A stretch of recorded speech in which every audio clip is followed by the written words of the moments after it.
Pour la troisième saison consécutive, Clermont disputera les quarts de finale de la H-Cup. Au Stoop de Twickenham, les Auvergnats prennent l'initiative et ouvrent le score par Brock James après seulement 2 minutes de jeu. Le leader du top 14 domine mais commet des fautes de main et cède sur la première grande offensive des Anglais. Joué rapidement par Danny Kerr. Danny Kerr la passe lobée jusqu'à Monnier. Monnier face à James.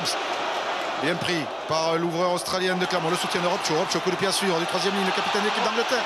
Danny Kerr a suivi. La Chistera qui arrive dans les bras de Matt Hopper. Pas de touche et Hopper qui va filer inscrire le premier essai de ce match. Le geste génial du demi de mêlée du 15 d'Angleterre libère ses partenaires. L'essai transformé par Nick Evans qui rajoute 2 pénalités. Clermont est mené 13-3 après 40 minutes. Morgan Parra, de retour derrière la mêlée clermontoise après 7 semaines d'absence, remotive ses troupes et avec de la réussite, lance la révolte. Petit côté à jouer, le coup de patte de Morgan Parra, pas vraiment suivi par Nalaga, mais le rebond qui trompe. Bon, du coup, Nalaga peut pousser du pied, le sprint de Napoli, Nalaga l'essai de Nalaga qui relance Clermont dans ce match et qui aplatit son 5e essai de la saison H-Cup. Avec seulement 5 points de retard et plus d'une demi-heure restante, l'ASM reprend sa domination sur le 4e de Premiership, mais doit attendre la 73e minute pour franchir de nouveau la ligne anglaise par Sylvie Vatou. Brock James manque la transformation de la victoire, mais se rachète avec une pénalité à 4 minutes du terme. Victoire 16-13 pour Clermont, qui essaiera d'assurer un quart de finale à domicile la semaine prochaine en recevant le Racing Métro.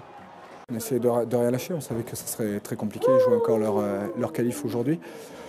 Après, voilà, on a réussi à tenir, même si ça n'a pas été facile par moment, et de pouvoir marquer cet essai et surtout ces 3 points derrière qui nous font du bien. Dans 3 semaines, c'est France-Angleterre. Les sélectionneurs ont dit qu'il fallait que vous ayez du temps de jeu. Vous postulez, vous voulez réintégrer l'équipe de France le plus rapidement possible.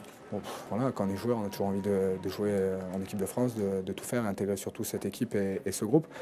Maintenant, après, pour moi, la priorité, c'est de retrouver des bonnes sensations, de retrouver le terrain et de bonnes sensations avec Clermont. Et ça, c'est l'objectif principal. Après, on verra, c'est pas le sujet pour le moment. Ouais, il y a un match difficile la semaine prochaine contre le Racing. Et voilà, bon, déjà d'être qualifié, c'est une bonne chose. Je pense que le groupe va avoir envie de pouvoir participer à un quart de finale à la maison, entre guillemets à la maison. Donc il faut que ça passe par notre bonne performance la semaine prochaine. Donc on est 8 jours, donc on a le temps de récupérer et bien préparer cette partie.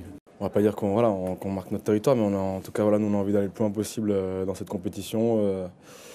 Effectivement, c'était très, très difficile ce match. À l'image de la dernière mêlée, on perd la mêlée, on doit défendre encore une dernière possession. Donc ouais, jusqu'au bout, on a dû s'employer pour laisser cette équipe d'Harlequins derrière nous. Donc on est vraiment très heureux. Après, voilà, pour la suite, on va en parler tous ensemble et travailler comme il faut. Clermont terminera bien premier de sa poule. Les Jaunards comptent 7 points d'avance sur les Harlequins à une journée de la fin. L'autre club français de cette poule, le Racing Métro, s'est incliné à domicile vendredi soir contre Clanicly, 19-13. Les Franciliens, bon dernier, et d'ores et déjà éliminés.